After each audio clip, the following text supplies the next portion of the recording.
Blocos, petit village ébrié perché au bas de la tour d'Ivoire, symbole de modernisation et d'urbanisation de la capitale économique ivoirienne. Malgré la forte croissance qu'a connue la ville en ces dernières décennies, le village a su conserver cette saveur d'originalité à la rencontre de la modernité. Ici, les femmes occupent une place de choix dans la vie économique de la communauté grâce aux activités de commerce qu'elles exercent. Des activités soutenues par la transformation du manioc en couscous appelé attiéké. Je suis mère de 10 enfants et je fais le manioc. On a appris tout ça avec nos mamans. Donc quand nos mamans travaillent, on est avec eux. C'est en suivant nos mamans que nous aussi on est adaptés dedans. Nous aussi on fait et puis nos enfants nous suivent. Moi aussi j'ai mes filles, c'est parce qu'elles sont à l'école. Sinon pendant les vacances, elles viennent m'aider. Pendant les vacances, mes filles viennent m'aider. Il y a aussi qui épluche les maniocs, il y a aussi qui tape l'attiéké. On restait auprès de la maman, on voyait comment elle faisait, et puis au fil du temps, nous aussi, on s'entraînait, et puis bon, on apprend aussi aux enfants, et aussi demain, ils vont apprendre à leurs enfants, ainsi de suite.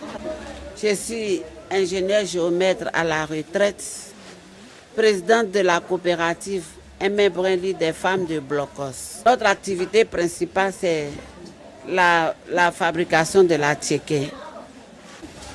Moi-même, avec mes propres moyens, j'ai rénové ces bâtiments.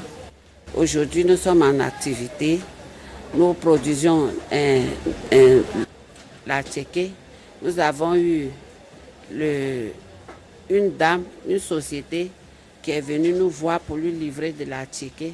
Donc, chaque semaine, on fait près de 7 bâchés par semaine. La fabrication de l'attiéké nécessite des ustensiles adéquats afin d'obtenir des résultats satisfaisants. Il y a le caoutchouc, il y a le babo, il y a la mamite, il y a les tarmis d'attiéké, puis il y a les vents, il y a la machine. Et puis des popos, voilà les machines pour pouvoir serrer, enlever l'eau. Avant de se retrouver dans les assiettes, la fabrication d'attiéké passe par différentes étapes à respecter strictement. D'abord, la phase de l'épluchage. Une fois le manioc débarrassé de sa peau, elles prennent le soin de bien le laver avant la phase de pelage. Ensuite, vient le broyage, une étape qui ne se fera pas sans y avoir introduit le manioc fermenté appelé bagnan en langue ébriée et de l'huile.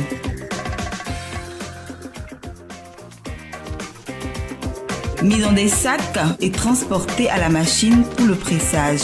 Cette opération leur permettra de faire les grains. Après avoir laissé les grains quelque temps au contact du soleil, arrive enfin la phase de préparation ou de cuisson. Tout cela demande du temps, de la patience et beaucoup de courage. Mais la satisfaction se trouve toujours au bout de l'effort.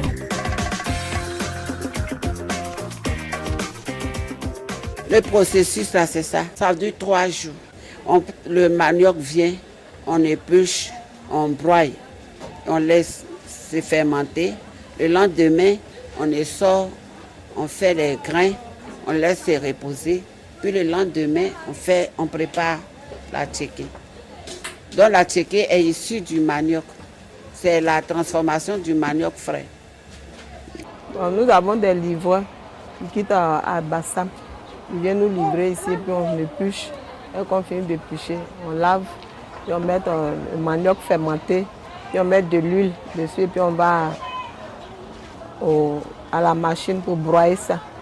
Donc dès qu'on finit, on laisse fermenter un jour après. Là, maintenant, on presse l'attiéké. Le manioc, on enlève l'amidon dans le manioc. Donc quand on enlève l'amidon, maintenant il faut gratter. Il y a un truc qu'on passe dessus pour gratter. Dès qu'on finit, maintenant les femmes tapent. En tapant, maintenant il faut sécher dans les vents. Après avoir fini de sécher les vents, maintenant il faut tamiser pour pouvoir enlever les fibres de l'attiéké. Il y a Abodjama, il y a de l'attiéké. Ça c'est pas tout, on va finir l'attiéké. Hein. Et quitter le matin, préparer jusqu'au soir. Souvent, on peut finir, on commence à 6 heures, on peut finir à 13 heures comme ça. Si l'attiéké n'est pas beaucoup, on peut finir à 13 h. Si c'est beaucoup, on peut finir à 17 h. Une fois emballé, le prix de la vente dépend de la matière d'emballage. En sachet, le prix de la boule varie de 100 à 500 francs CFA. Ces prix vont au-delà quand la ticket se retrouve dans les bassines ou dans des cartons en vue d'être écoulés sur le marché.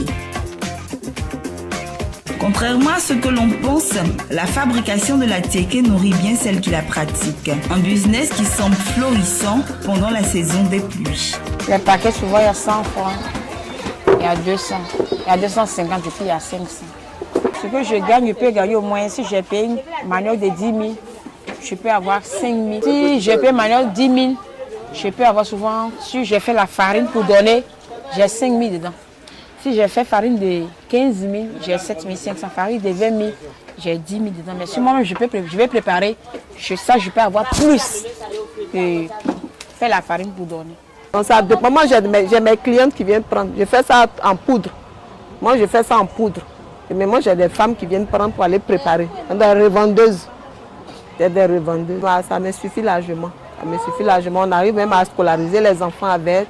On arrive à payer les cartes de bus des enfants.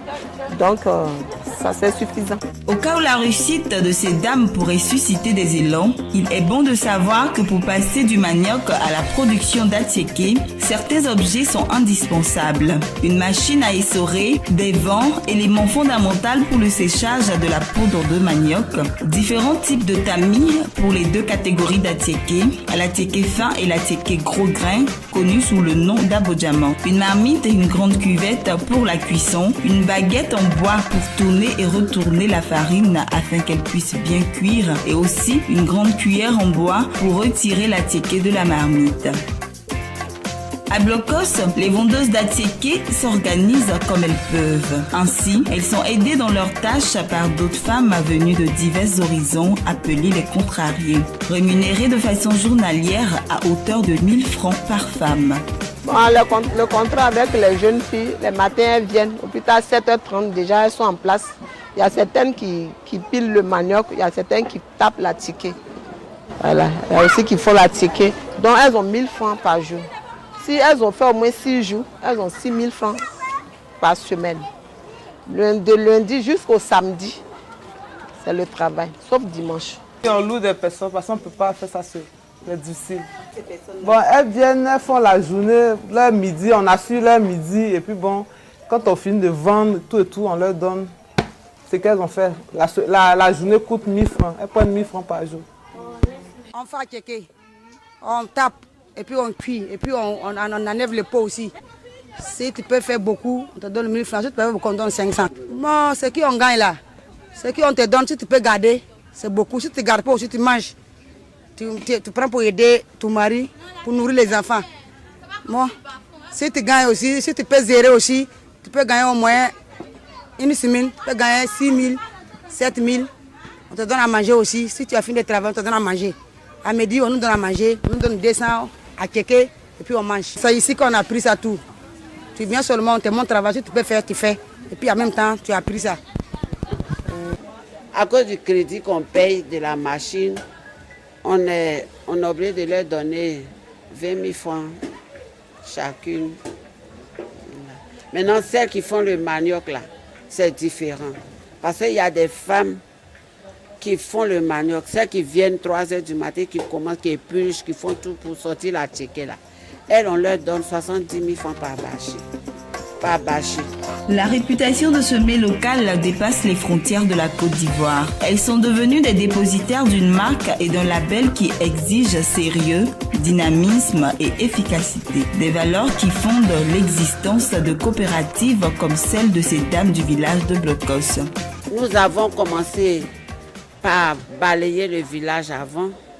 Et puis après, on a, à cause des problèmes financiers dans le village, à cause des problèmes de pauvreté, nous avons décidé de nous réunir pour faire travailler les femmes, pour qu'au moins les problèmes financiers soient réduits. Ne trouvant personne pour nous aider, moi-même avec mes propres moyens, j'ai rénové ces bâtiments et on a eu la chance, avec l'aide de notre parrain et puis le président de la fondation Cocody, on a pu mettre quelque chose sur pied. Aujourd'hui, nous sommes en activité. Ce sont des femmes très courageuses, elles sont très motivées. Est-ce que vous savez que parfois à 4 h du matin, elles commencent le travail, tellement elles sont heureuses. D'autres même 3 h du matin. Le travail de la ticket là, c'est pas facile. C'est pas du tout facile. Toutes celles que vous voyez là, il y a les femmes burkinabées, il y a les femmes bouchis, il y a toutes sortes de femmes qui quittent ailleurs pour venir travailler avec nous ici. Donc si nous, nos filles ivoiriennes ne veulent pas faire ce travail, que je ne sais pas qu'est-ce qu'elles veulent, bon, ça c'est... Tout le monde a sa chance. Hein. Tu es né à te marier, tu es né à ne pas te marier. Si tu as un bon mari, que ton mari s'occupe de toi, si tu dis que tu ne fais rien, ça, tant pis pour toi. Ça, c'est ta chance. Mais si tu as un mari qui ne s'occupe pas de toi, tu es obligé de faire quelque chose. Il faut vendre, il faut faire ce qui peut te rapporter. Mes chers sœurs, vraiment dans la vie, rien n'est facile. Moi, je suis intellectuelle. J'ai des diplômes, mais je veux me battre pour vraiment gagner mon pain. Demain, si j'ai quelque chose d'autre à faire, je le pourrai. Ne dites pas non, je suis allé à l'école, j'ai des diplômes, donc je ne peux pas me salir, je ne peux pas faire ceci, je ne peux pas faire cela. Moi, je m'adapte à tout. J'ai même fait le gardiennage. Tout et tout. Donc vraiment, battez-vous, n'attendez rien des hommes. Battez-vous comme des hommes. De la manière les hommes se battent là, vous devez vous battre aussi pour avoir pour vous. Donc ne dormez pas, n'attendez pas toujours, ne tendez pas toujours la main. De temps en temps, faites aussi un geste à l'homme. Monsieur, tiens, je t'aide. C'est intéressant dans la vie. Moi, je dis à mes camarades, il ne faut pas se décourager, qu'elles n'ont qu'à venir au bord. Il y a un tas de métiers qui est là. Elles vont rester là pour y avoir le visage du garçon, les maris. Et ce n'est pas le mari qui va rester là, juste s'occuper de la femme. La femme aussi, il faut lutter pour avoir un peu. Donc, il ne faut pas t'asseoir comme ça. Il faut te battre pour avoir l'argent pour mettre sur toi, pour manger, pour faire ce que tu as envie de faire aussi.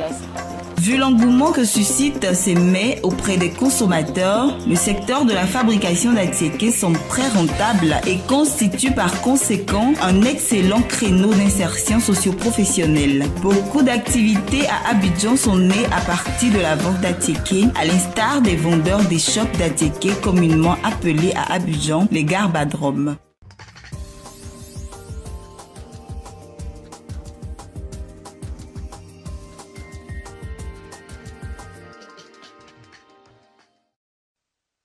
Une unité de production de l'Atiéké, semoule de manioc, très prisée par les consommateurs ivoiriens, d'une valeur de 56 millions de francs CFA, avec une capacité de production de 800 kg d'Atiéké par jour.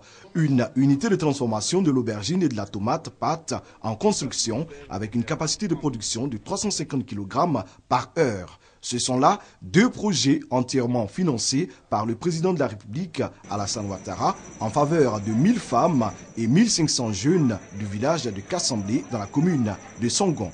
Objectif, lutter efficacement contre la pauvreté. Ce type de projet permet de partager la richesse de la Côte d'Ivoire directement. Quelquefois c'est direct, quelquefois c'est indirect, mais la réalité est là, ça impulse le développement. Et après Songon, la prochaine unité c'est ça, Benjerville. Après Benjerville, nous irons à Niama. Après à Niama, nous allons à Bourfo-Doumé, ça fait 4. Et il y a 3 autres unités qui seront installées dans la commune de Cocody, où on est dans des grands consommateurs d'Atiéké. Et ce sera à Nono, Mbadon et Mputo. Donc au total, nous aurons 7 unités de grande production de l'Atiéké de grande qualité. Saluant ce geste, les bénéficiaires souhaitent voir les efforts du chef de l'État s'étendre à d'autres projets. Ça nous fait plaisir parce que c'est une chance, une opportunité qui nous est donnée. Nous voulons des marchés pour évacuer. Sinon, si c'est de l'Atiéké, c'est fait, il y en a trop même. Les revenus de la production d'Atiéké de qualité en grande quantité vont permettre de financer d'autres activités génératrices de revenus à Songon Kassamblé. C'est un mécanisme de partage des richesses.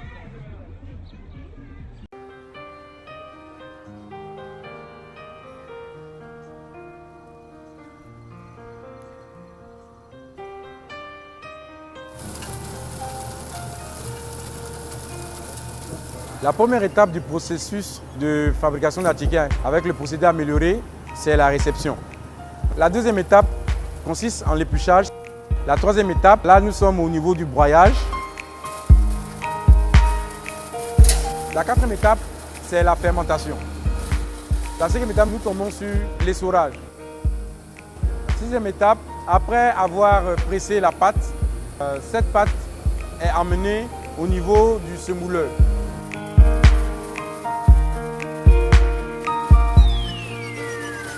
Après l'obtention des grains, ils sont passés au soleil pour diminuer légèrement l'humidité.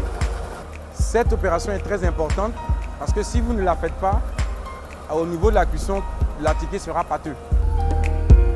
La dernière étape, c'est la cuisson.